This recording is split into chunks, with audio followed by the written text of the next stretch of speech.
Welcome to the Owatonna Today Show, your community connection since 1991. I'm Linda Karnauskas, and I want to thank you for joining us on this Wednesday, November 16th. We have an informative show for you today. First, we'll be visiting with the organization Infants Remembered in Silence. We're going to hear all about the Turkey Trot that they're putting on as a fundraiser. And then later on, we're going to talk with the Steele County Humane Society and get an update there. Owatonna Today welcomes your comments and suggestions regarding show topics or guests. You can do so by emailing the show at owatonnatoday@charter.net or by contacting the show's producer, Leanne T, at 390-5751. And Leanne would love to hear from you. Meanwhile, we will take a quick break to hear a word from our sponsors, and then we'll be right back with Iris, Infants Remembered in Silence. So please stay with us. Kick off your holiday season with Advocates for Developmental Disabilities' 26th Annual Festival of Trees, Friday, November 18th at 7:30 p.m. at the Owatonna Holiday Inn. The event is a festive evening of sparkling trees, live and silent auctions, and delectable hors d'oeuvres and desserts, all wrapped up in a package of goodwill. Tickets are available at Cashwise, Hy-Vee, Cockeys, or by calling 451-9769. Put some merry in your holidays by attending AD's opening night, Friday, November 18th. Hope to see you there. Hi, I'm Jody Voisin with the staff at Fairview Animal Medical Center, your other family doctor. Fairview Animal Medical Center is a proud supporter of the Owatonna Today Show. The majority of fatal home fires happen at night when people are sleeping. Smoke alarms give you time to escape. We recommend that you have a smoke alarm in every sleeping room of the house and on every floor in the common living areas. Smoke alarms should be tested monthly, and batteries should be replaced at least once a year. This is a safety tip from the Owatonna Fire Department. Hi, I'm Betsy Linger from the Owatonna Foundation. Your generosity has made Owatonna a better place to live by benefiting our community, the arts, recreation, and education. Please consider a donation today. The Owatonna Foundation is a proud sponsor of the Owatonna Today Show. Welcome back to the Owatonna Today Show, your community connection. We're here visiting with these lovely ladies, yes, and Trot over there. Welcome to the show, Trot, and welcome, ladies. I have here Diana Kelly, Executive Director of Iris, and then I have Laura O'Connor, who kind of helps with is a volunteer but helps with the fundraising. And then down there in that beautiful trot suit, turkey trot suit, is Pam Michelson. What a good sport you are. But Trot, let's start with you a little bit. Are you going to be running in the race? No? Yes? Okay. Do you cook on Thanksgiving? No? So what do you do on Thanksgiving? Just sit there and cheer everybody on? Okay. All right. You'll get to see the family later in the day. All right. You're in good shape, though. I see you might be a little thirsty there. Your gobbler's hanging out there. Yeah. Okay. Well, thank you for joining us for the show. And if they come to the Turkey Trot, will they see you there? Okay. Great. Trot participates with a lot of the kids' events and cheering on the families and taking lots and lots of pictures. Pictures. Well, good for you. Well, we look forward to seeing you there. Diana, let me take it to you for a minute here. Why don't you tell, what does IRIS stand for? IRIS stands for Infants Remembered in Silence. It's an organization that we started in 1987. Okay. And could you share a little bit of why it was started? Well, one of the reasons was that families often grieve in total silence, and no one knows that they're grieving because they haven't said anything, they haven't shared the information about having a loss, and so it becomes very, very difficult and becomes more difficult as time goes on to grieve and to move forward after the death of a child. Okay. And your organization was started by you, correct? Correct. And so we're going to hear more about that, but the Turkey Trot is one of your fundraisers, and does that help raise funds for it? All the funds raised from it are used to supply programming to the families in our 6 county service area. And when is that going to be? The Turkey Trot will be on Thanksgiving morning. Okay. The races start at 8 o'clock in the morning with kids events, and then the adult events start they start lining up at 8:25. Okay.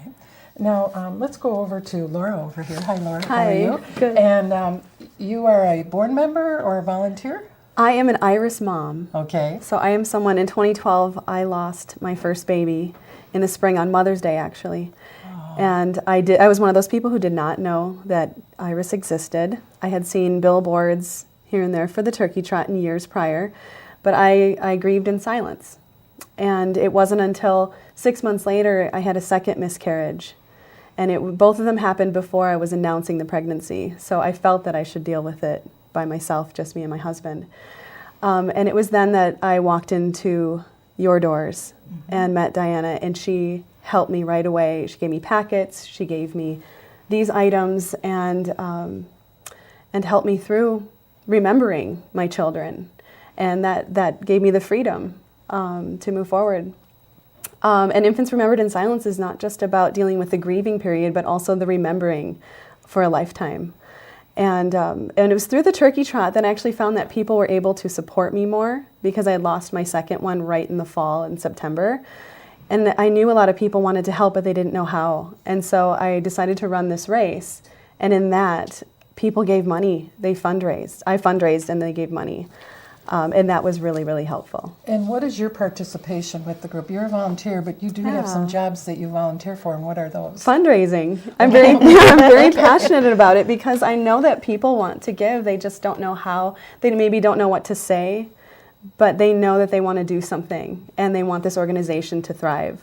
And so I help others fundraise for this event and throughout the year. Well, it's a very well-tuned group, from what I could see on the website. You really do a lot of things. Let me go back to you, Diana.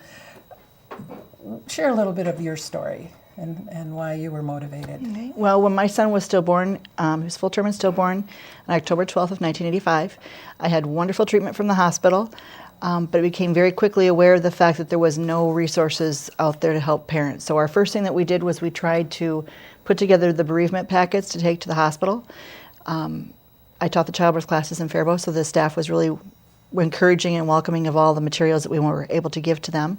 And it just kind of took over from there. We started having parents who said, I wish I would have had a packet of information that would have been specifically for my type of loss. So they wanted one that would be for an early loss, or they wanted one for a stillborn, or for a baby that had died after it had gone home from the hospital.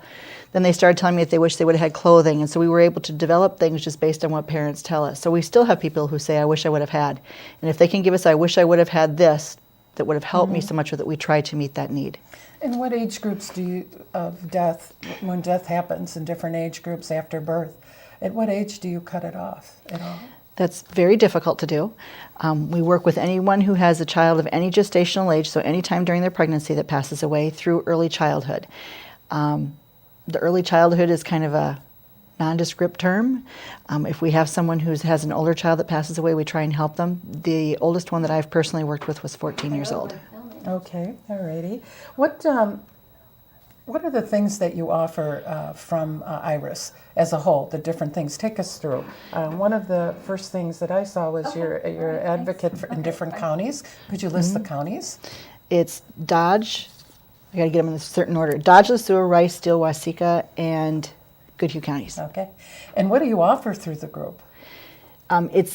It really depends on what the families want. We have a lot of different things that we offer, but one of the things is we have the bereavement support packets, which has a lot of information in there. We kind of have the books and things lined up there, but things are designed to be specific for one type of loss. So this happens to be for an early loss. So there's books on miscarriage, there's books for dads, there's books for grandparents, there's journals, there's all kinds of information that's in there for that. Then we have packets for stillborn and babies that would die from neonatal death, say in a NICU, something like that. We also have SIDS packets. We have packets that are designed for older children that would pass away as well. So each packet is designed towards that type of loss. If it's a person who has a child that passes away and they don't have clothing available for them, we do have outfits that would be from, like this one would be for a baby at 10 gestational weeks, so teeny tiny. And these are what we call wraps. We've designed all these in Faribault, and then we also have a seamstress that makes them for us. And then we have regular outfits. This would be for baby at 16 weeks, and they just keep going up, and they're super soft.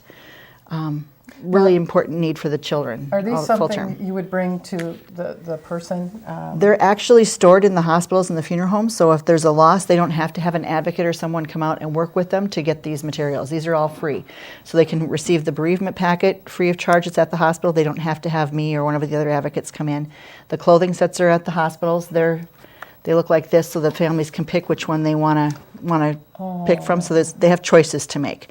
Those are all at the hospitals and the funeral homes. They come with blankets and teddy bears. But again, they don't have to have an advocate if they don't want to. If an advocate comes in, they can do things as far as helping take pictures. We can do sculptures sometimes, and I have pictures here of, have some of the sculptures. These are from a little girl whose name is Cheyenne, and they are sculptures of her hands and feet. Wonderful keepsakes. And it really depends on what the families want. So having the parents being able to help give the baby a bath, diaper the baby, dress the baby, take pictures, have a blessing from the clergy, whatever it is that they want, whatever they need. We spend a lot of time answering questions for them as well. Something we just touched on a little, and I thought it was such a great way to think of this. You don't think of this as sad necessarily at the moment, but it's joyful that you can serve in this manner. Would you explain what you're feeling there? I think it's something it's an unusual type of program, and it's something that, yes, it's sad to see these things, but if you're the parent on the other end, it's a great thing to be able to have those resources and to have that information. Mm-hmm. It's a huge keepsake and brings a lot of comfort to the families. Okay. And after these are distributed to the hospitals, funeral homes, etc., is there a way that you follow up, or how do you get connected? Absolutely. We have a lot of different events that we have going on. We have support group meetings. We have, there's lantern lighting, there's bingo, there's the holiday service of remembrance, which this will be on December 4th. So there's a lot of things that go on throughout the year. Mm-hmm. There's something going on every month. Something that surprised me, talk about the new tax credit. There's a new tax credit that came out this year. It started at the beginning of the year, so January 31st, anyone who had a child that passed away who is stillborn, so it would be after the gestational age of 20 weeks, has a $2,000 tax credit that they can claim, but they have to receive the stillbirth certificate that goes with it. So it's technically called a certificate of birth resulting in stillbirth, and you can only get it from the Department of Health. And there's new paperwork that goes with that as well. So if someone has old paperwork, there's brand new paperwork that came out this month that they need to be using instead in order to get that certificate so that they can claim the child on their taxes. And they can only claim that child for that year that the child was born. Okay. And why do you feel a tax credit is helpful? A lot of times there's expenses that people don't stop and think about. If you've got a mom who's been in the hospital, then you're also going to have a baby that may have been sick for a while beforehand, so there might have been a lot of extra treatments. You have funeral expenses. Even though the funeral homes in our area are extremely kind and very generous, there's still going to be some expenses that go with the burial or cremation. So having that tax credit is a huge help for them. Okay. Would you please take us again on the fundraiser? When it's going to be, what's going to be offered, how it's going to be organized? Well, you can still donate all the way up until the 23rd. Is that correct? Correct. For the Turkey Trot itself, that is the largest fundraiser that this organization has. And you just go to the website, which you'll be putting up a link to, and click on Iris Turkey Trot and click on teams, and you can donate to a specific team if you like, or just to Iris in general. Mm-hmm. Now, you said that for runners, it's filled up already, correct? Pre-registration has, but you can still go and register that morning. Okay, so you can register on the 23rd at early check-in and pick-up at the middle school in Faribault, and again on Thanksgiving morning at the middle school. Okay, and can you talk just quickly, take us through some other fundraising events that you have during the year? Well, we have a pancake breakfast that we do in February. We have, we don't do a whole lot of fundraising. We have a lot of other events that we do. Okay. But the lantern lighting is a huge thing as well. Okay, great. And to learn more about this group, they do so many things. Please reference their website, or you can give a call to the organization. Absolutely. I'd be glad to help you. Well, we will take a quick break to hear a word from our sponsors, and then we'll be right back. So please stay with us. Hi, I'm Jean Newkirk, personal banker here at Bremer Bank. Come see me today for our current retail loan specials and any of your banking needs. And I'm Ryan Gillespie, mortgage loan officer here at Bremer Bank in Owatonna, and I'm happy to help you with all of your home loan needs. Come see us today. I didn't just want another job, I wanted a career, so I expressed myself. I was new to town and I didn't know where to turn for a job, so I decided to express myself. I decided to express myself, and they helped find the right career for me. Express Employment Professionals is in contact with thousands of companies in need of quality employees. Come in now and get the job you deserve. Express yourself today.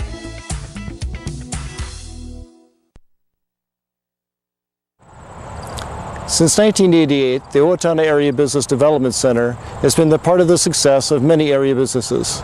The center leases office space and manufacturing space and offers on-site business consulting.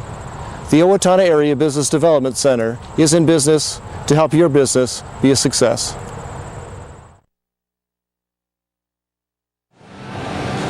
Hi, I'm Tim Anderson, the owner of Anytime Fitness, where we make getting healthy affordable and convenient.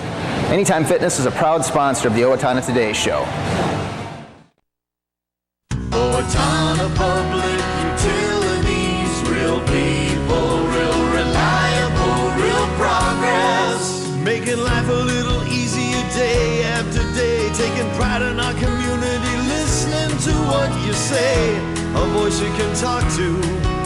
We're growing with you in mind in everything we do.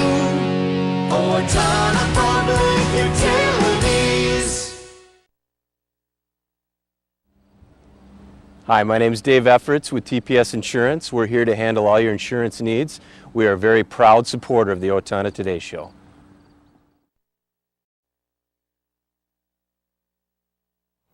Welcome back to the Owatonna Today Show, your community connection since 1991.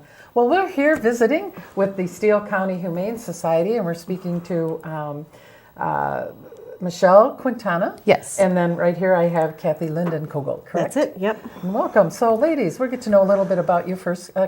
Kathy, what is your role with the Steele County Humane Society? I'm the vice president, and I also foster and do a ton of fundraising. So And I have multiple roles. How long have you had this passion for pets? I started fostering in 2011, so. And why do you find it so rewarding? Well, there's nothing better than knowing that you saved an animal's life, and then to see the look when your foster finds the right home, you see that connection, and it just makes you feel really good to know that you've made that family happy, and then you've also, found a great place for your foster animal. And look at that face. Yeah. Yes. And Michelle, why don't you tell a little bit about yourself? You're a new face to the Steele County. I just joined the Humane Society recently. I am going to do the interim office administration work and just try to help these guys get homes and make sure everything's running well. Okay. You obviously have a passion Oh, for of pets, course. And where did that come from? Just growing up with animals and, passion for all living things. You want to make sure they're healthy and happy and find a good home. Why don't you share a little bit about who you're holding there? Well, this is Clark. Clark. And we think he's probably 7-8 weeks old. That's what we estimate, yeah. Yeah. Seems to be liking his television debut. Okay. Got his good side. He's just beautiful, real laid back. He is. He's kind of a chill kitty. Type of kid. And who are you? Who do you have? This is Lois. Oh. So we have Lois and Clark. Oh, funny. Lois and Clark were found, and I'm thinking it's the John Deere place here in town, Okay. implement here in town. I think somebody had placed them on the seat of a John Deere tractor. Oh, my. And when they were just around 2 weeks old. Wow. So the vet had them, they called me, and they were bottle fed for the first, I think, 3 weeks. We bottle fed them before they started eating on their own, and now they're just growing like weeds. How many pets do you have in this actual system here in Steele County? I'm thinking that we have around 40 cats, Okay. and maybe... It's 6 dogs, 7 dogs right now. Yeah, that sounds about right. And what is the policy surrounding an adoption if somebody would like to take one of these cute animals? What's the policy around an adoption, fees, etc.? Okay, so our adoptions for kittens and puppies are a little more expensive. I think kittens are $150 and puppies are $230, and then over 6 months, cats are $100 and dogs are $200. Mm-hmm. All of our animals are in foster homes, so it's arranging a time to meet the animal in the foster home to see if it's a good fit. and making sure all the vet stuff is up to date. And then we take it from there. And when someone signs a check over to the Humane Society, which is everyone does willingly, I'm sure, when they find that little love in their life they want to take home. What does that check cover? What is the the cost? What's the adoption fee? What's included in that? It covers all of their vetting. So like these two in particular, they were bottle fed. So there's the formula and the supplies to bottle feed. They also had a little bit of an upper respiratory infection when they came in, so then there was a vet visit with antibiotics that they had to take. And then, of course, once they get older, we start their shots. Every animal is spay and neuter before they leave our system. That's absolutely hands down, no exceptions. Does the society offer is there any follow-up included in that adoption fee? Well, we have there's a 3-day period, and it's 3 business days, where they can take their new family member to one of our vets here in Steele County to have an examination. Oh, okay, so like a follow-up visit? Right. Yeah. And where would they find the names of any of those participating veterinarians? Well, it's any vet here in Steele County, but I think we have them all listed on our website as well. Okay, great. Well, we're fastly approaching the holiday, and what are some events that you have coming up to help fundraise different things for the Humane Society? Well, tomorrow is Give to the Max Day. Okay. That's in Minnesota. All of Minnesota participates, and every nonprofit in Minnesota participates. You can go to the Give to Max site and pick any number of nonprofits here in Minnesota, and we are part of that. And then I also have a silent auction going on our Facebook page. Oh, all right. And so, but they would pay through the other website, correct? Yeah, that's the preferred method. Is that the auction will run through 8 o'clock tomorrow evening, and then after that we do ask people to pay on the Give site. Can you give us a little peek into what's being offered on the silent auction? Get people to go there. We have some kind of artwork. We have a wine cooler. We have a lot of stuff for your dogs and cats, some different toys and pet beds. There's some ceramic items on there. And how many people have been involved with the Steele County Humane Society? How many people do you have involved in to help do these various jobs? Quite a few. Yeah, there's quite a few of us. Okay. Now, if they find something, if they don't find something on the silent auction, but they still want to give, they don't have to go through the other website. They can just mail you a check, so to speak? Absolutely. Oh, yes. Yep. We're never going to turn down a donation. Right. And if they wanted to make a donation on their credit card, how would they handle that? You can do that either through the Give site or PayPal. Okay, great. Well, let's talk about the holidays. Some people may just want to take a new pet for the holidays. What are some insights you can give? And is holiday time necessarily a good time to adopt a pet, or can you offer any insight onto that? Well, holidays come with a lot of excitement, and once that excitement wears down, there's still a new animal to take care of. And it's cold here. A lot of people are hesitant to want to go out for walks, which are very important when you have a new animal, to establish that routine and house training. A lot of times pets who are given as Christmas presents we see end up in rescues because the excitement has worn off and the responsibility is taking over. And it is a lot of responsibility to have a new pet. It is. So are you encouraging people to, when they adopt a pet, be sure your schedule's right? Make sure that you are ready for the responsibility, please. Okay. Yeah, and we never recommend people buy them as gifts because the person that you're buying the gift for may not share your passion for that particular animal or even breed. They may not really want a pet. Also, like Michelle said, there's there's always going to be an excitement. Oh, I have a puppy and a kitty, but then puppies and kitties grow up. Okay. And so... And they can be destructive. So I hear you saying you probably shouldn't be as surprised.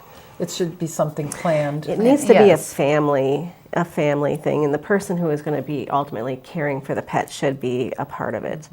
They could buy a gift certificate from us if they want to do that. I think that would be a much better option than just buying a gift for somebody who doesn't know it's coming. Yeah. What do you feel when someone adopts a new pet? What is the most what's the word? Consistent trait they need to have when they adopt a new pet? What would you say to them? That's a good question. I just adopted out a cat yesterday, and the greatest thing about it is the family, the connection I saw between the animal and the family was just amazing. And so when I look and I'm doing adoption, that's what I look for, is that connection. So you won't just place an animal to place them. You won't, Oh, no. You have to be sure that the people really care. Yeah. Oh, yes. Yep. Yeah, Okay. you're adding a family member, not an accessory. Okay. And you can kind of tell that by the looks on their faces and all of that stuff. So Pet Adoption Day, when is it? Yeah. There's Pet Adoption Day this Saturday at the Smart Transit Building. Did you have that address? I don't, not right now. It's out in the website, the industrial park, but yeah, it's also on the front page of the website what the address is and the directions, because All right. it's in the industrial park. And that's this week? It is this Saturday from 1 to 3. Okay. Do you have any, you're having cats, what else will be there, do you think? Hopefully a couple of the dogs will be there. Okay. Any background on some of the dogs being offered? I don't. It's mostly available on our website. We Yeah. have some really beautiful dogs looking for a home, so. Yep. Okay, great. How many, you said about 4 or 5? Yeah, right in there around somewhere. Okay, Yeah. great. So they can come out and visit. And then, is there anything else you'd like anyone to know about the Steele County Humane Society right now? The Merry Market is coming up on December 17th from 9 to 2, so please plan on joining us that Great. day. Thank you, ladies, Thank for all you you. do to help keep these little precious lives going here in Steele County and watching been over so them. good. Appreciate it. Yeah. We will take a quick break to hear a word from our sponsors, and we'll be right back, so please stay with us.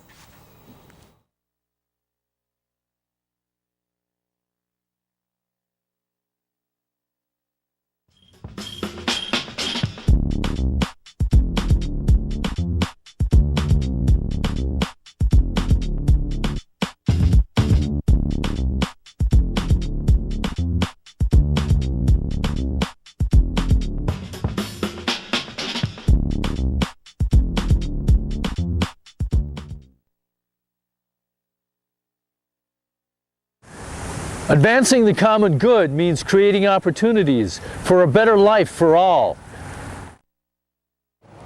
United Way is focused on building blocks for a better life, a stable income, good education, and access to health care.